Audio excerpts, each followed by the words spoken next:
Well, good evening, everyone. Good Sunday evening. I'm Dr. Nancy Stanley, physical therapist, life coach, and health coach, and I'm excited about tonight. I'm going to wait a little few minutes for some folks to get on here. I have been promoting this event. This is the first of 3 nights that I'm going to be doing some education around your health and how to be a healthier person.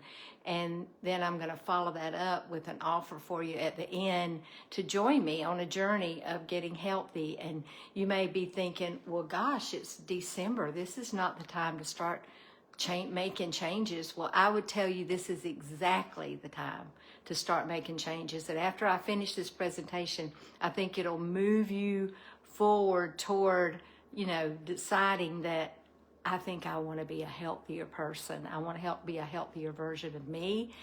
And so when you join a group of healthy people, then you do healthier things. Healthy people do healthy things.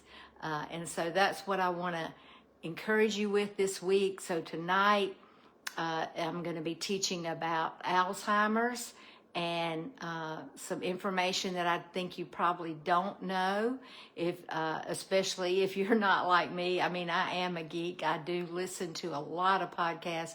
I listen to a lot of doctors. I listen to a lot of researchers. And I want to bring you the very best information that I can, because it's what we don't know that hurts us. It's what we don't know that hurts us. Now, I want you to know this will be it will be, of course, replayed here. And then I'm going to mail it out in my email list, which goes out tomorrow. I've got about 4,000 people on that email list. But if you're not on that list, if you will let me know in the comments, I'm going to check the comments. I can add you. I can actually send you a link that will add you to my email list, and I'll do that tonight so you can get on there, because that email is going to go out early in the morning. Hey, Billy, good to see you. Thank you for joining me. And there's Gwen and Danny and Kelly, and let's see who all's on here. Well, that's all I can see right now, but thank y'all. Thank you for joining me. I'm going to get started here in just a couple of minutes, but usually people, keep joining after the first 2 or 3 or 4 minutes. So I'm going to give them a chance to get on here, because I want to get started off with, as much of the group as I can. But again, this will be up on my Facebook page here, so you'll be able to go back and view it. But here's the question I want to start with. I'm going to pull this back here. And I've got a lot of notes on here. A lot of this is to prompt me so I don't forget anything. But also, I've got some things listed that I think you may want to write some of these down. So you may want to get spend a minute to get a piece of paper and pencil. Yeah, I'd love for you to hit the love button while you're here. That'll kind of get this algorithm going and get us into the algorithm so more people can come and hear this really life-changing information, okay? So, so here we go. Let's get started. So I want to ask you the question. I want to ask you this question. I just asked my husband this question. Most people think this, so I don't want to assume anything. I want you to let me know this, okay? And you can put it in the comments, yes or no. Do you think that Alzheimer's is just something that happens to you? It's just a bad hand that you're dealt? When you think about the people that have had Alzheimer's, do you think it was they just got dealt a bad hand? Or do you think it was maybe something that caused it?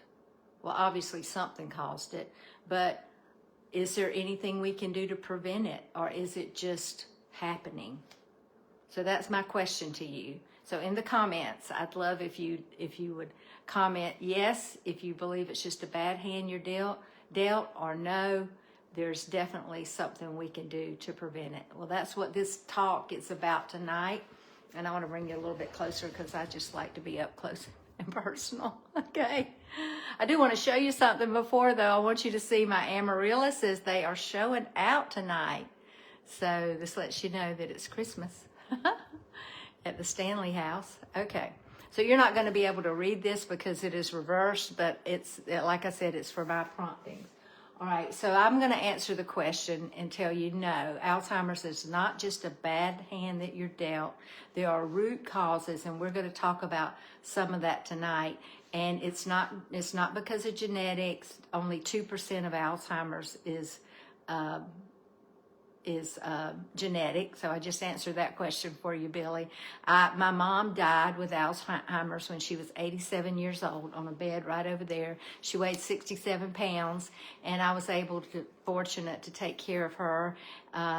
She had the disease for 10 years, and the reason I know that is when I went back and looked at my journal, I saw where I had written down 10 years before she died that mommy is beginning to not remember when I tell her things. So I would tell her things like, I'm going to Atlanta tomorrow, so I won't be able to come by.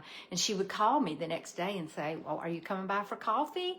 And I'm like, no, remember I told you I was, oh yeah, I forgot that. Well, that was brand new. So that was 10 years. That was when she was 77. And then she ended up living to be 87. But that last 6 months, she didn't know who I was. In the last 2 years, I moved her in with me, maybe 3 years, and, took care of her. And she was easy to take care of, but I realized that's not the plight of a lot of people. They're hard to take care of. They get angry. They get, they can't sleep. Fortunately, she slept all night. But so that's what I want to talk about. So, the Alzheimer's rate is skyrocketing. The rate of Alzheimer's is skyrocketing, and it's supposed to reach epidemic levels by 2040. I think it already is there, because I personally, right now, standing here, I know 10 people up close and personal in their late 60s, early 70s, early and mid 70s that have Alzheimer's. A few patients, and then the rest of them are just friends of, spouses of friends of mine. And it is a very sad thing, and very sad. So I'm sure probably all of you could tell me somebody that has Alzheimer's. And the other sad thing is 2 out of 3 of the people are women, and the women are the caretakers. So who's going to take care of all these women that are going to get Alzheimer's in the next 10 to 15 years? Who's going to be the caretaker? All right. So, and those 10 people, or even just all the people we know, there's a direct correlation to their metabolic health, all right? So their metabolic flexibility. Now, you may have not heard that term before, but it is a term that the medical profession has been using for years. You're probably hearing it more and more now, but it just means how your body functions. So if you're metabolically flexible, I am metabolically flexible. I don't have high blood pressure. I don't have high blood sugar. I don't have diabetes. I don't have fatty liver disease. I don't have those things. So I'm metabolically flexible. But if you are not metabolically flexible, then you have some of those what they call chronic diseases. Okay, and so. What we're finding now is that is related to Alzheimer's. And actually, Alzheimer's disease is considered type 3 diabetes, all right? And so what I want to explain to you is why that's important to know and how we can change it, all right? Alzheimer's can first be diagnosed in your 40s. And how do we know that? Well, women that have had concussions and had MRIs in their 30s and 40s, they've literally seen the beginning stages of Alzheimer's in those MRIs. Okay, so shrinkage of the brain. If I put them side by side for you right here today, you could see the shrinkage in the 30s and 40s. Now, the crazy thing, and I'm mostly talking to women here, okay, I realize that's who my clientele is primarily, is the thing about it is that they didn't do studies on women's brains for years because of the risk of pregnancy, which, go figure, they could have done a pregnancy test, but that was just not part of the process. So there wasn't a lot of work done on women's brains. And then Dr. Lisa Mosconi, she wrote the book XX Brain. She is an Italian scientist that is actually running a women's health study at Columbia University in New York. She's written the books. I recently saw her. She talked about that and how, Alzheimer's is type 3 diabetes. It's actually your brain doesn't have what it needs to function, and that's why we see these amyloid plaques and tau tangles in the brain. Okay, all right. Because of this insulin resistance, women especially becoming insulin resistant, your brain doesn't get the fuel that it needs. So I'm going to just digress just a little bit and explain what insulin resistance is, because if you don't know that, you won't be able to track with me through the rest of this presentation, okay? So I'm going to say that this is a little cell, okay? And you have these cells everywhere I touch. There's cells in my hair, there's cells everywhere I touch on my body, inside my body, my eyes, everywhere. It's made up of trillions of cells, all right? And every one of those cells on the wall of the cell, which is this part, have receptors. And they're little flagellar looking things, and these cells pick up things. They pick up, just like a radio antenna would pick up things. They pick up things, and one of the receptors on the wall of the cell is an insulin receptor. Okay, now here's what insulin does. It is released by your pancreas. If you're not a type 1 diabetic, if you are a type 1, you got to have it released from a pump or take it as an injection. Okay, it's released from your pancreas when you eat something that raises your glucose level. So that glucose level coming up is an alert to your pancreas, which is a little organ. I mean, it's a tiny little organ about like that, and it releases insulin if it's healthy.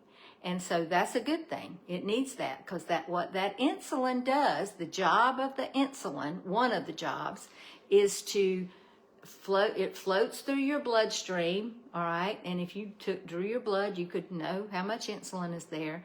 It floats through your bloodstream, and those little receptors on your cells go, hey, there's some insulin. And it comes over here and it lands on the cell wall. It opens up the wall of the cell, so the glucose that's also floating in your blood can go into the cell and provide energy. That's very simplified version of how it works.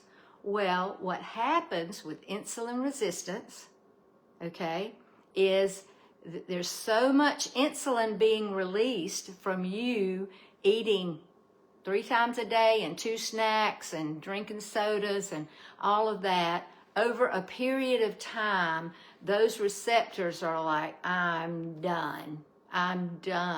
Too much work. And they quit working. So what happens then? The cell doesn't get open, the energy doesn't get in, and guess what? We feel tired.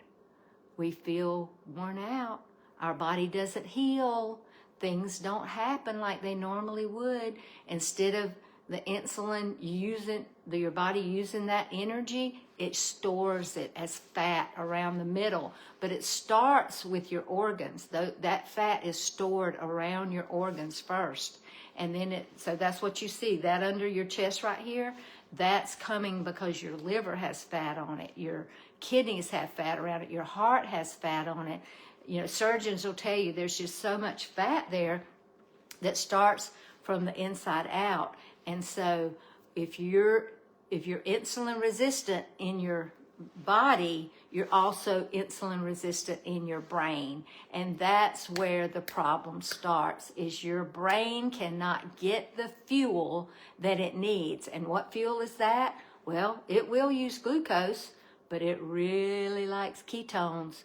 But if you're constantly eating carbs, fruit, grains, bread, vegetables even, they're carbs. And I'm not saying don't eat vegetables. I'm just saying if you're constantly eating throughout the day and you're not giving your body a chance to use what it has, then it's going to store it. That's just how our body works. Whatever is not needed, which is about a teaspoon a day of sugar, of glucose, whatever's not needed is stored, and it starts storing around your organs and around the middle. Okay, and it deprives your brain of that necessary fuel. And so that's why they call it type 3 diabetes, because your brain is losing its source of fuel. So that's why, well, let me get back here and make sure I don't forget anything. All right, so let's look at this. You can see this right here. I know it's backwards, but so people say, what's the difference in dementia and Alzheimer's? Well, dementia is the umbrella. Alzheimer's is just one of the types, all right? So dementia includes a lot of things, a lot of different kinds of dementia, but then Alzheimer's is one of the kinds. All right, so basically insulin resistance. So ask your doctor next time you go, check my insulin resistance. That's the thing you need to know. How much glucose you had in your blood, we could tell you that. That's how much you eat, how much carbs you eat. If you lower the carbs, that's going to drop. But to reverse this insulin resistance, that's another whole process, which is what I teach in my 90-day program. And it happens so quickly. It is amazing when you learn exactly how to do it, how you can get it down. But anyway, insulin resistance is actually where your body cannot use the glucose that you are already, that your body is taking in, okay? All right, so I'm going to talk about now the 4 horsemen, and this comes from, Dr. Peter Attia is one of my favorite doctors, and he talks a lot about this. But the 4 horsemen that are causal to type 3 diabetes, or let's say Alzheimer's, okay? So number 1 is that your brain is starving. There's vascular insufficiency. It's not getting the fuel that it needs, and so that is one of the causes of Alzheimer's, all right? And so your brain is a plumbing system. You think about all these little capillaries, vessels, all going up to your brain, coming here through your carotid arteries, going up here and supplying your brain. Well, if there's you've had a clogged up sink, okay, or clogged up pipes, you know that it just doesn't flow, and so you don't get what you need, and that's what happens in your brain. So too much glucose causes that insulin to be released. Too much of that causes the cell to say, I'm tired of that, and so it's not able to utilize the glucose that is there, those cells that are there. There's glucose there, but it's just not able to be utilized, and that's what that metabolic inflexibility is about. Okay, so here's some of the things that cause that. Lack of sleep, lack of adequate nourishment, nutrients, eating just the junkiest of foods, just not eating foods that are literally nourishing to your body. They're just calories, okay? I love to teach my clients that food was created to fuel your body. That's why my body runs so well. It runs like a well-oiled machine at 69 because of the fuel that I put in it. It gets good fuel. I would never pull up to the gas station and put dollar gas in my car because it wouldn't run, and my car costs a lot of money. Cars are expensive, and it carries me around. Well, my body carries me around, so I want it to run well. All right. So that's the first horseman is brain. Your brain is starving for good nutrition, all right? Okay, and then the second one is metabolic dysfunction. And what that is the key that unlocks the cell is not functioning. And so that's the insulin resistance. The insulin is not getting there, it's not able to do the job, and so your cells in your brain are not working. And this next one, so basically your engine is crippled, all right? So let me go ahead with this next one.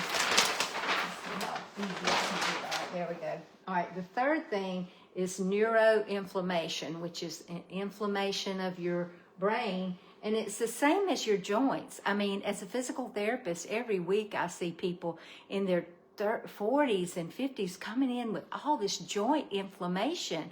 And I'm like, it's because you're not eating properly and you're putting trash in your body. And all these things from plastics to just the food. It's just not nourishment. It's not really food.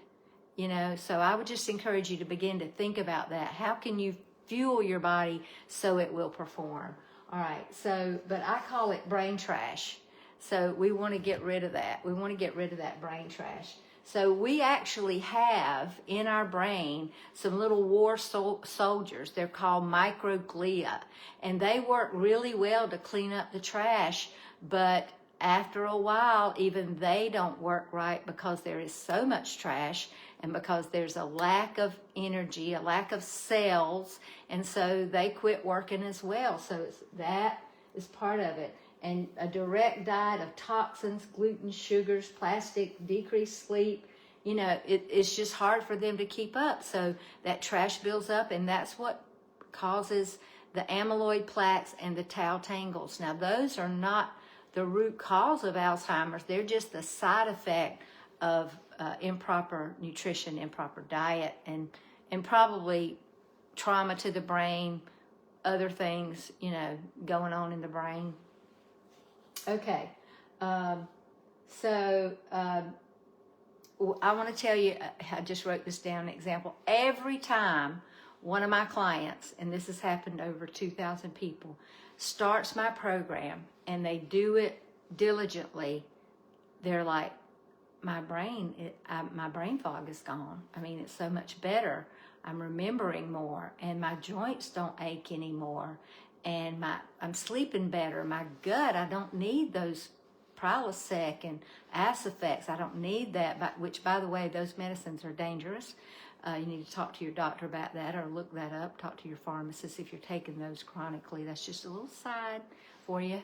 But anyway, and they're like, I was just trying to lose weight. I had no idea I would free myself from all of these other things. Okay, so so the garbage, all right, I already said that. All right, so what we've got to do is we've got to declare war on the root cause of the problem, okay? Not the symptoms, but the root cause. And what are those root causes? We've got to get more oxygen flow into our brain. We've got to move more. We've got to get better sleep so our body can heal. Your body needs 8 hours of sleep to heal. And if you're not giving it that, you're depriving it of the opportunity. There's so much that happens when you're healing. Your insulin levels actually drop because insulin is a fat-storing hormone. And while you're sleeping, your human growth hormone goes up and your insulin levels drop, which allow you to burn fat while you're sleeping. But if you're eating something right before you go to bed, your insulin level's going to go up. Insulin is a bully hormone, so we want to keep it down. Okay, so we want to reverse insulin resistance. And tomorrow night, I'm going to talk more about that, but I'm also going to talk about ketosis. And I know I said I was going to talk about that tonight, but when I started putting this together, I'm like, this is critical. You got to understand the importance of insulin resistance, okay?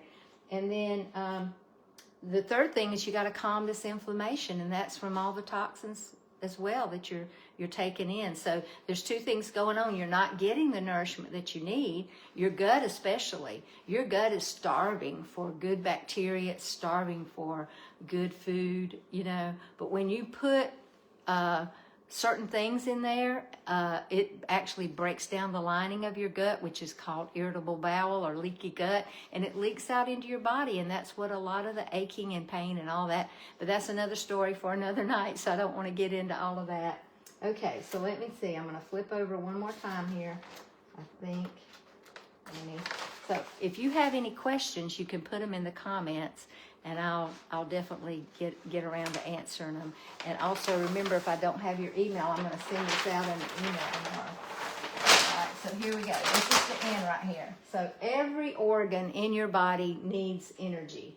And your brain accounts for about 2% of your body, but it needs about 20% of the energy that's produced.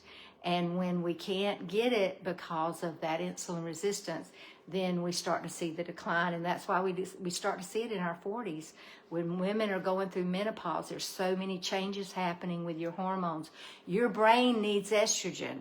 So if you don't have any estrogen, you need to talk to your doctor about that.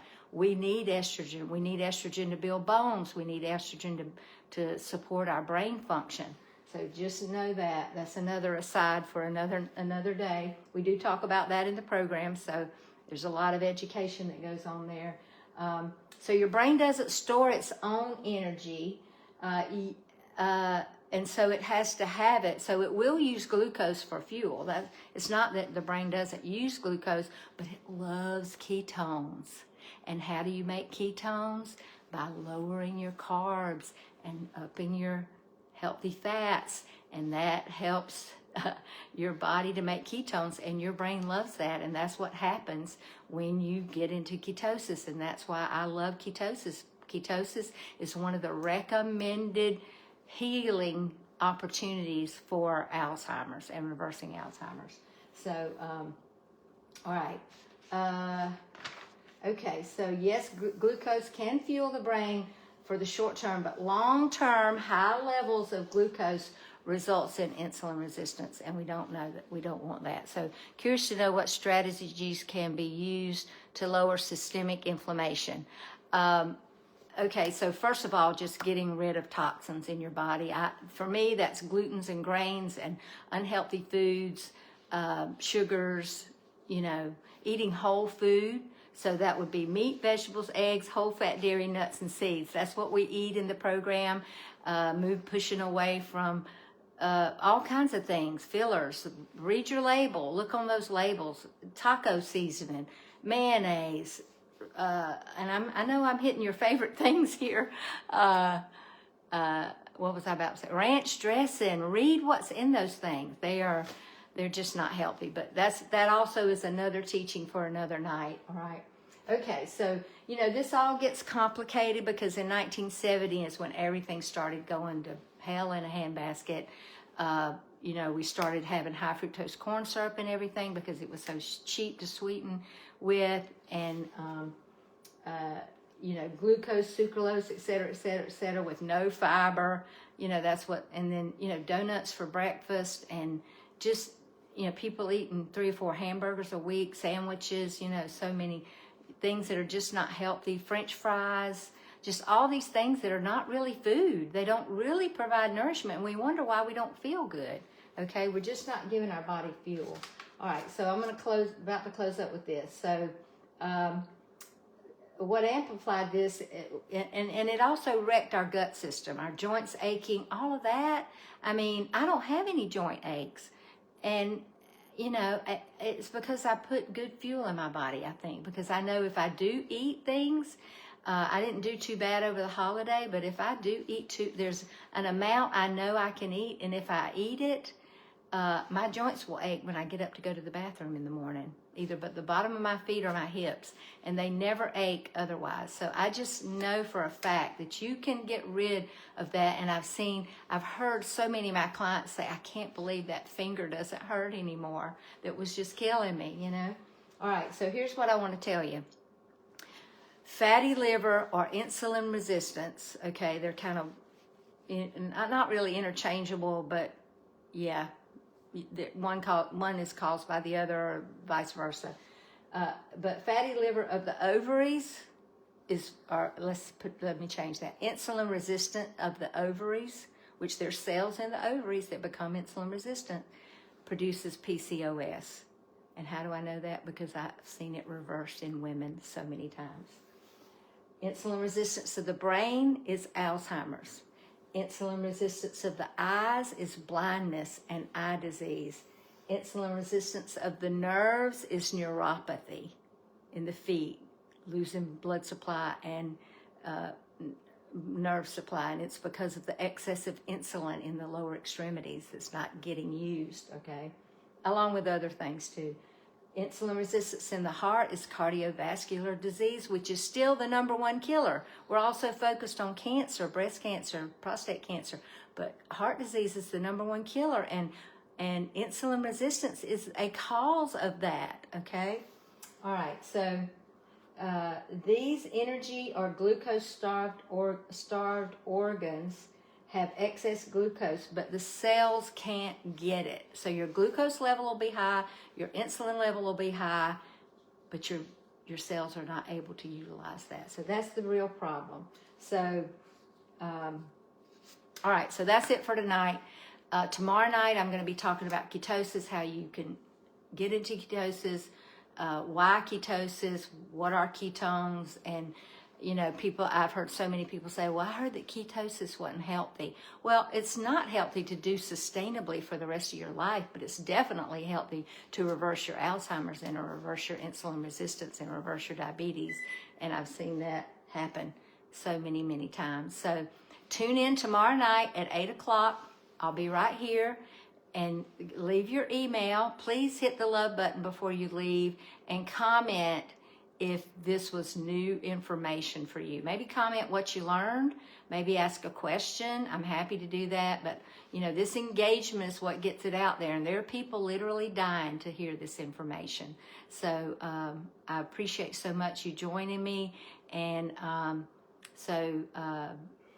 tomorrow night at 8 o'clock, if I don't have your email, let me know, and I'll send you a link that you can put in your email to join my email list. I will be sending out some emails in the next couple of weeks for sure. I usually send a couple of emails every week, and I usually always, when I do a cooking demo, I send out the recipe. So check out my YouTube channel, Dr. Nancy Stanley, a lot of videos there, and I look forward to seeing you tomorrow night, and y'all have a great night. Thanks for joining me.